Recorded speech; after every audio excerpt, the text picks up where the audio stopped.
Welcome to a team selection video for Game Week 32.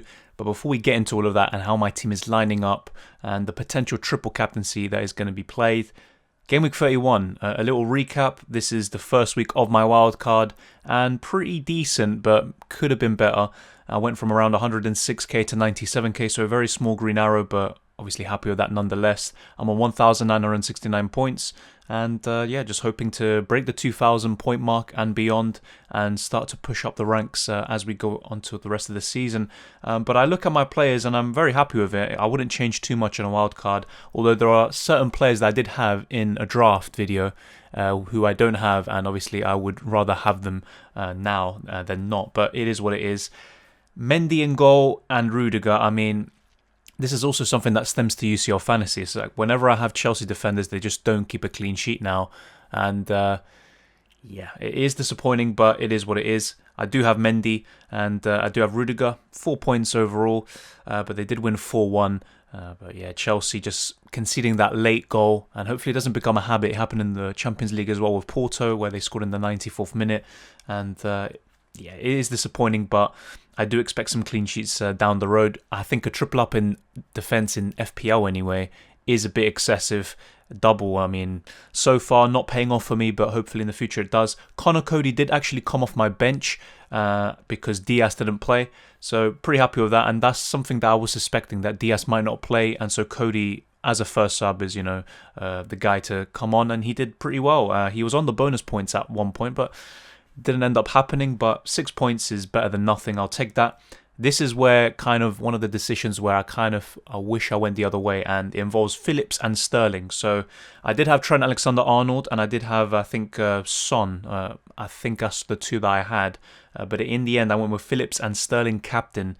And obviously no clean sheet for Liverpool, but Trent scores in the last minutes of the game. And then Raheem Sterling, I mean, I fancied him to start the game. He was looking sharp. He had plenty of chances, but his finishing was just pretty poor, which is a shame, because I think if he had just converted just 2 of the many chances he had, obviously he'd be looking at a very good score. But yeah, Raheem Sterling, very disappointing. It was a 1 week punt though, so I would rather make a punt like this and it not pay off than just captain the same more boring players and they blank. But maybe, at the end of the day, it's the same amount of points, so it doesn't really matter too much. The rest of the midfield, very mixed bag. Bruno Fernandes blank and Jota, both Portuguese internationals blanking. But to be fair, I think what's coming up for them are plenty of returns. And Jota can find himself a bit unlucky not to have his assist counted because of the goal that got ruled off for offside. Salah did score, and I did bring him back in on a wild card, so pretty happy with that.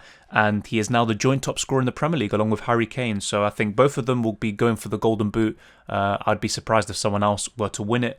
And with Salah's running, you would fancy him, but let's see the form that Liverpool are in and the form that Salah's in. And then Lingard, the star of the show, 14 points, and to be honest, I don't know how he didn't get a free bonus, but it is what it is. What a performance though by him, and that's 12 points, then 12 points, and now 14 in consecutive games. He's only blanked once, which was against Fulham.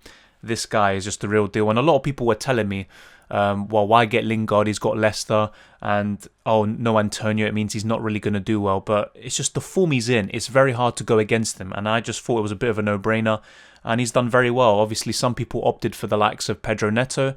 You can count yourselves pretty unlucky with that, but the reason why I didn't go for Neto myself is just I saw his kind of potential. What is he going to give me most weeks? And his kind of limit is 5-6 points. He can maybe sometimes get 7 to 9, but he doesn't really get any double-digit hauls. With Lingard, you're going to get plenty of them. And yeah, he's just one of the best players in the Premier League right now. I mean, what a weird year this has been, and so was 2020 to be fair. And then my strikers, Harry Kane blanked, and in the end it was Son who got the goal but didn't really do much else. And Iheanacho, another star of the show, someone I brought in on my wild card, very happy with him, 13 points, and yeah, I'll happily take that.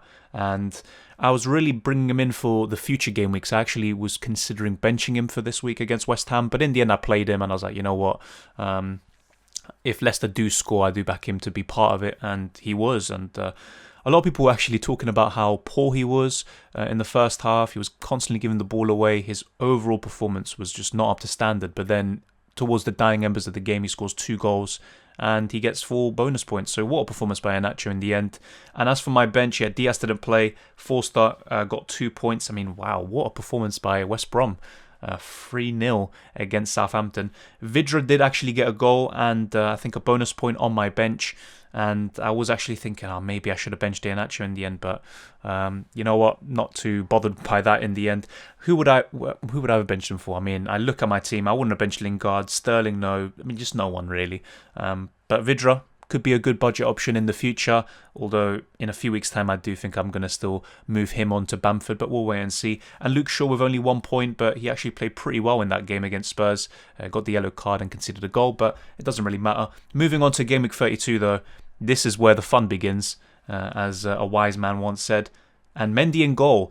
And I put Cody in instead of Rudiger. That's kind of one of the dilemmas I have. Will I play Rudiger or Cody or Diaz? One of them will miss out. And I do back City to keep a clean sheet if Diaz is in the starting lineup.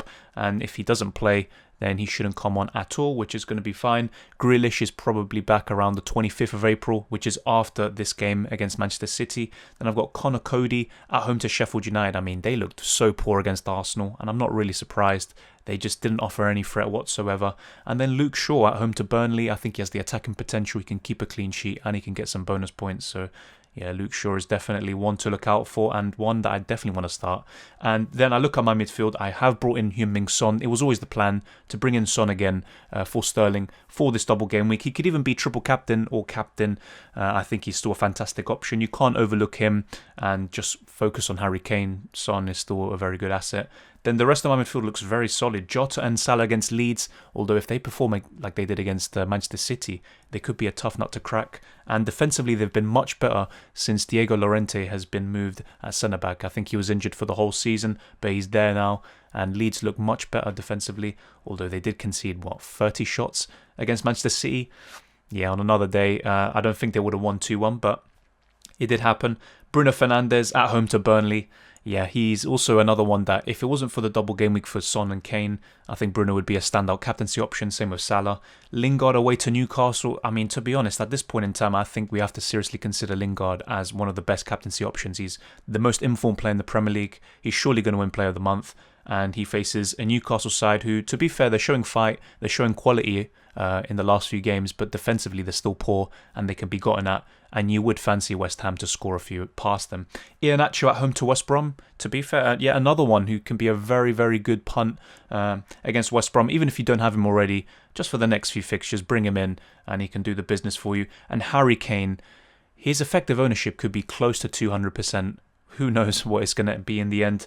But away to Everton and at home to Southampton, I think his record is something like 10 goals in 11 games against Everton and 10 goals and 8 assists in 16 games against Southampton. Something similar to that. Maybe it's 10 and 12 against Everton, but crazy records against both of them. Southampton right now are so poor defensively. I mean, just look at their performance against West Brom. You would fancy Harry Kane and Son to bag a few past them. The problem with captaining one of these Spurs assets is that the Southampton game is only 4 days before the Carabao Cup final. That's the only kind of downside I see to that, but you would still expect them to start, and if they do, they're surely going to be in and amongst the points. And then on my bench is going to be Forster, Rudiger, Phillips, Vidra, and maybe I'm actually going to swap Vidra with Phillips, but other than that, I think the rest is going to stay the same.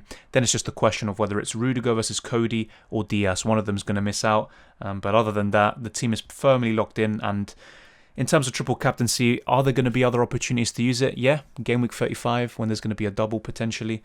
But I'll be honest though, I mean, to triple captain Kane or Son against Everton away and Southampton at home, especially with the form that Southampton are in, there's not going to be too many better opportunities. Game week 35, they might post some good double game weeks for certain teams. But to be honest, I think this is just a great time to use it. You don't want to overthink it too much. And I literally just activated it. And I think I'm just going to keep it on Kane, although maybe Son might be someone else I'm considering. But other than that, I think I'm going to be using the triple captaincy this week. And we'll wait and see how it does. But in the end, ultimately, it's mainly just a few team selection headaches. I made the transfer already. And going forward, I think what I want to do is move Phillips on to Trent Alexander-Arnold. And in order to facilitate that, I might need to get Rafinha in for one of my midfielders. And then after Besides that, I'd move Vidra on to Bamford when Leeds' fixtures turn for the better. And to be honest, they're already showing what they can do against the likes of Manchester City. So very, very impressive overall. And tell me how your team is down in the comment section below. What team selection headaches do you have? Are you going to be using the triple captaincy this week? And who is going to be your captain? Answer all those questions down in the comment section below. And if you have any problems or whatever, then just leave them there and I'll get back to you. And if you enjoy this video, smash the like button and subscribe if you're new around here. I really appreciate everyone who's watched the videos, and good luck with Game Week 32. And yeah, hopefully some more good football and more green arrows to come. And I'll see you next time.